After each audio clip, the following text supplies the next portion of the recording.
Abaramutse nongere ndabipfurize ibihe byitsa nongere ndabaramutse kandi agena na geno on the reselect manu wa Gwan Bombo Regard the one and only muri kumwe n'abasirano indundi tubana umunsi ku wundi ndamutse abantu muri mu bihugu byo hanze aba diaspora especially abantu muri hagati mu gihugu abari mu Rwanda muri Tanzania around the world ndababwira ngo Imana ibaha umugisha kubera yuko uno munsi bwakeye neza bugoroba neza ubu ni mwijoro turiko turavugana ndibaza muri ko murabibana ariko hari gihe bigenda nkuko ugasanga umuntu anyemereye ikiganiro ari mwijoro bikaba ngombwa yuko tubikora ndibaza murabitahura benshi iyi ni Musiri Champion TV nijwi ry'abagendana ubumuga nijwi ry'abantu bababaye nijwi ritabariza wa muntu wese yashikiwe n'ikibazo kitoroshe nuko uno munsi rero turaza kubana nabazaniye umuntu adasanzwe uno munsi turaza kuyaga kukijanye n'ijambo ry'Imana baze ndamuhikaze yidondora inyuma yo kwidondora dushe tubandanye ikiganiro ndazi yuko muza kubikunda muraza kubiryohererwa karibu cyane papa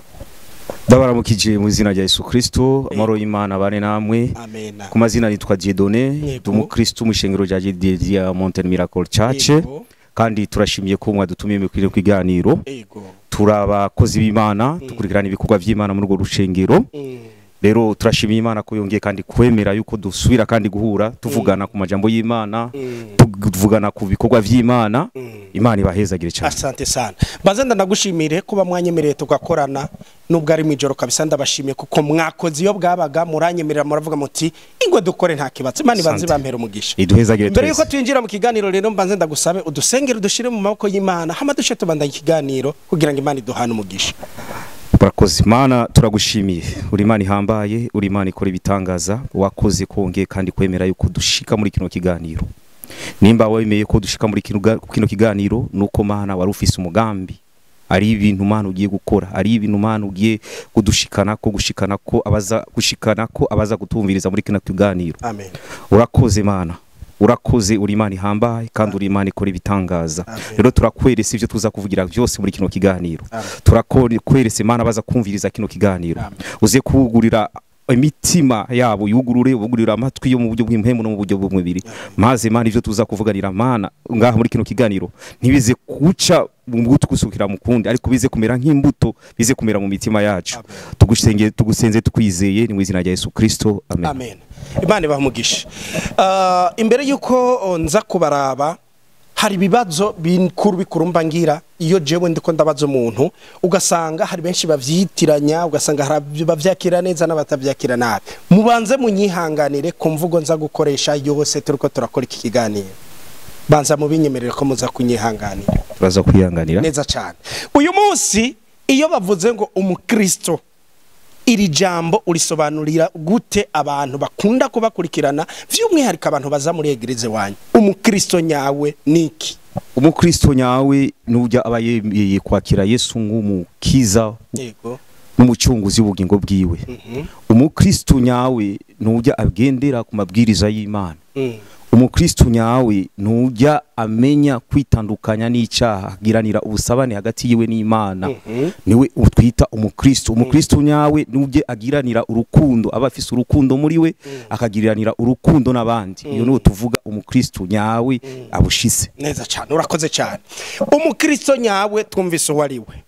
iyo bavuze umukristo agendana ubumuga aba ari umukristo ameze gute iyo bavuze yuko umukristo ari umukristo agendana ubumuga buri mu buryo bwinshi hari ubumuga buboneka mu buryo bw'umubiri n'ubundi bumuga buboneka mu buryo bw'impemu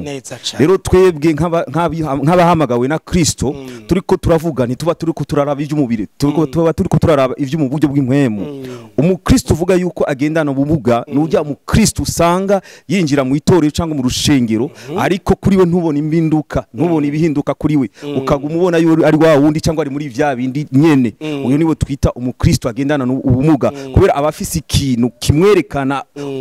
faiblesse yiwe cange ukuna ikintu kitameze neza kuri we uwo nitwe twita niwe tuvuga yuko ari umukristo agendana ubumuga neza cyane urazorashira kamikoro ngaho kugira bakurabe neza mu maso nkeneye ko mumubona bana muri ko muradukurikirana shaka ko mumubona neza kubera ko uri kuramwumva imvuga akoresha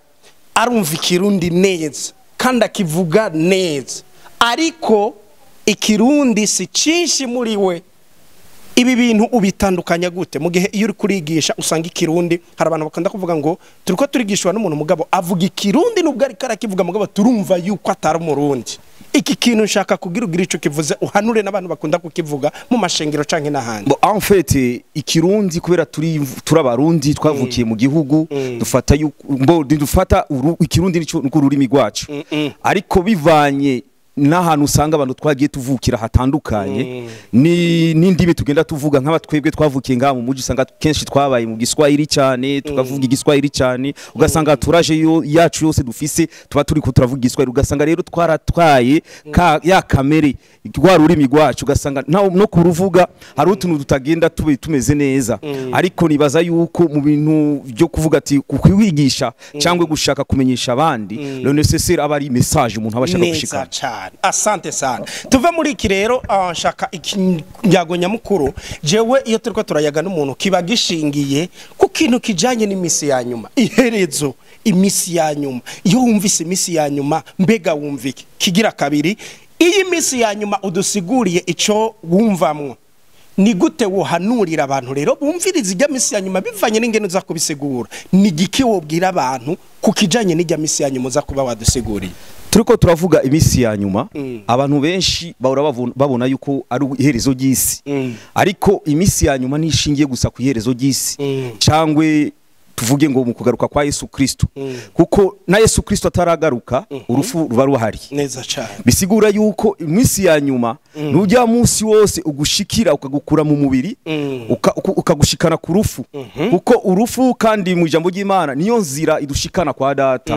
rero imisi ya nyuma nijya misi tubona ati abantu kuko nk'akuntu Bibiliya tubwira abantu nibazo babagiye agaciro vy'Imana ijambo ry'Imana rizovugwa hanu henshi ariko abantu bazobasinda bibazwa kuko ijambo ry'Imana ritubwira ati hari igiye bazobaza ati ntiwumvise kandi uravye neza mu bihe turimo na hanu na hamwe batavuga ijambo ry'Imana rivurirwa hose no mu bubari basigaye bavuza indirimbo z'Imana bagashiramo ivy'Imana bisigura yuko ijambo ry'Imana riguma rikwira hose kandi mu misi ya nyuma ni iyi misi nyene turiko turabona yuko urukundo rwatituse mu bantu abantu batagira ico batinya ntibagitinya kiremwa muntu basigaye babona yuko kiremwa muntu ari ikintu gisanzwe guca ku buzima ari ikintu gisanzwe imico mu bantu yaratituse ingo z'abantu zigenda zononekara donc ya misi nyene usanga bwa bwiza bw'Imana bwagiye buva ku bantu na cyane urakoze cyane. Hari umuntu yigeze kumbarira arayandikira muri commentaire hari kigane dukeruka gukorana n'umuprofeta araho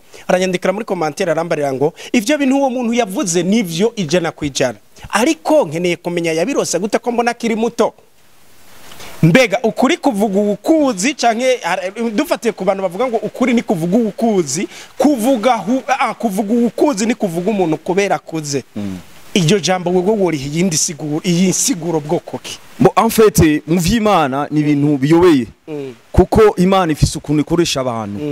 kandi selon révélation Imana iba yahaye umuntu nivyo ashikanira ku bantu umuntu arashobora kuba ari muto ariko gasanga Imana yamuha révélation nini ikamuha ibintu bikomeye hamwe uraba umuntu ukavuga ati umuntu ariko arashikiriza cyangwa umuntu ariko aravuga biratandukanye n'imyaka yiwe cyangwa biratandukanye n'urugezo rw'iwe ariko rero ibintu byo kuvuga yuko ngo ukuri kuvuga ukuze ni kuvuga ukuzi ivyo ni imvugo twazikuriyemo ni imvugo twabayemo je nibaza yuko ukuri kw'Imana twakira sero n'ukuntu Imana iba yahereje umuntu iyo message abenshi mu gisagara ca Bujumbura imvukira numvise uvuga kano je n'imvukira ucura gaca mugabo nagafashe neza cyane mu mvukira nyinshi ukunda gusanga ari babana ikintu bazi kirekire arakabare ikintu bazi kirekire ari mico mibi ndavuga imico itahwanye n'ivyo jambo ry'Imana twigisha bigenda gute kugira ngo nk'imvukira nkawe wisange ukorera Imana uri perfect no gukorera Imana nikikibona hanura n'abantu bafise imico nk'iyi mbo ico ro bahanura nico mvuga kwanza abantu twafashe ivy'umubiri tubigira ivy'agaciro kandi birumvikana kuko umubiri ni ikintu kizofa kikavaho rero kiguma ariko impwembe igasigara rero umubiri uguma dusaba bijya ukeneye kubera ubuzi yuko utazobaho uzohera kandi rero abantu benshi muri imyaka tugezemo niba abandi bagenda bavuga ati nzoba ndakizwa ariko tukibagira yuko tuba tuvuga ati tuzokizwa tutazi imisi tuzobaho nkuko je ndazi imyaka maze ariko sinzi yuko ejo hazogera donc nimba zoshika ejo n'ubuntu Imana izoba yangiriye rero ukwakira agakiza biba bishaka kwanza gutahura icurico nimba abantu batakira agakiza ni kubera bataba baritahura niba baratahura ubukuru bw'Imana batahura ubushobozi bw'Imana kuko no kubaho kwenyene n'ubushobozi bw'Imana no kubaho ko nyene buturuka ku Mana rero uzi yuko ukubaho kwawe presence yawe ari ibintu biva ku Mana utegereza kumenya ukuntu urondera iyo Mana utegereza kumenya ukuntu wegera iyo Mana kuko ibi bintu byose ducamo ivyo bintu byose tubona ugwaruka ruhurumbira abantu bajamo ni ibintu by'akanya gato ni ibintu umuntu yinjiramo ariko ugasanga nta kimazi bumugirira dufise benshi twese twarabibayemo twese twarabiciyemo ariko twasanze yuko atagaciro bifise ni ibintu byatumye dudashika kure ni ibintu byatumye imiryango yacu itamererwa neza ariko mu Mana niho tubongera ituze mu Mana niho turongera amahoro mu Mana niho turongera ubutunzi bushise mu Mana niho turongera abagenzi badushikana kuvyo dukeneye kuko hajya ivy'Imana ni ibintu biza bifise garanti ni ibintu biza bifise agaciro neza cyane mu kurangiza nagomba kugira ngo ubanze ugira akajambo uza kubwira abantu bariko barakurikirana ikiganiro by'umwihariko wavuze uti watubwiye uti munyumvirize neza yavuze ati umuhero canke se imisi ya nyuma iba ku muntu personnel bivuze ngo nimba yavuze iki kintu wewe warubifata ukiyumvira yuko umuhero Yesu yaravuze ngo imisi ya nyuma iraje iyo bavuze iyo jambo wumva iryo baba bavuze ndabeshaga mukozi w'Imana iyo baba bavuze rero ngo imisi ya nyuma iraje wewe ukabutazi yatubwiye ati ejewe sinzi keje no hashika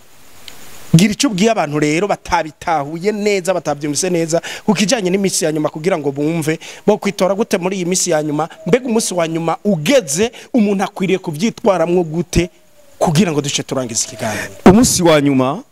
cyangwa imisi ya nyuma ni misi umuntu ategerezwa kugiranira ubusabane n'Imana akamenya kwegera Imana kuko imisi ya nyuma ni ya misi usanga tuba tufise ibintu byinshi bidukwega ibintu byinshi ubuzima ibibazo bikaba byinshi ugasanga dufise imitwaro dusanga ibisitaza ari byinshi ariko uri kuregera Imana niho ivyo byose ubishoborera kubera dukomezwa n'Imana ngo ijambo ry'Imana ritubwira ati Imana nikomeza abahamba ariko ikomeza abo yatoranije rero nimba Imana yaremeye yuko ikakurema ukaba uri muzima ni ukuvuga yuko nawe uri muri babandi batoranije bisaba gusa yuko utera intambwe ugashika rero muri iyi misi ya nyuma nta kindi nobwira abantu hatari kwegera Imana bakamenya Imana bakegera Imana mu buryo bw'impemu no mu buryo bw'umubiri kuko Imana turiko turayivuga nituba turiko turayivuga muri ibi dushobora gukora ko tukayikabakaba tukayikora ariko tuba turiko turayivuga mu mpemu kuko ivy'Imana byose bikorerwa mu mpemu neza cyane murakoze ndabashimire cyane n'ingere mwampaye akakanya uko kariko se Imana ibaha umugisha vrema amena Imana namwe ibahezagire yego cyane shimire n'abariko baradukurikirana jewe tubana umunsi ku wundi Imana ibaha umugisha ndibaza muri ko muravyumva tuzogenda turakorana ibiganiro byinshi n'abantu bagiye batandukanye kugira ngo tubatahuze umunsi wa nyuma niki ndababwire ngo hasta la vista Imana ibaha umugisha